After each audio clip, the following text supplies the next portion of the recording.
ከክርስቶስ ፍቅር ይለያል። ከክርስቶስ ፍቅር የሚለዩ ነገሮችን ጥንቅቅ አድርገን ማወቅ አለብን። በሐሰት መመስከር ከክርስቶስ ፍቅር ይለያል። መስከር ከክርስቶስ ፍቅር ይለያል። ደግሜ ነው የምናገረው። ማመንዘር ከክርስቶስ ፍቅር ይለያል። ጥላቻ ከክርስቶስ ፍቅር ይለያል። ሐሜት ከክርስቶስ ፍቅር ይለያል። ንጹሕ ደም ማፍሰስ ከክርስቶስ ፍቅር ይለያል። የማያውቁትን ስም ሐሰት የሐሰት ምስክር ሆኖ መመስከር ከክርስቶስ ፍቅር ይለያል።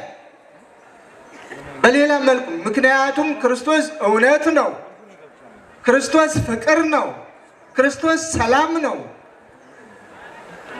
ሰላማችን ነውና ይህ ዘመን የመገለጥ ዘመን ስለሆነ ስለ ክርስቶስ ብዙና ብዙ እየተማማርንበት ያለነው ወቅት ነው።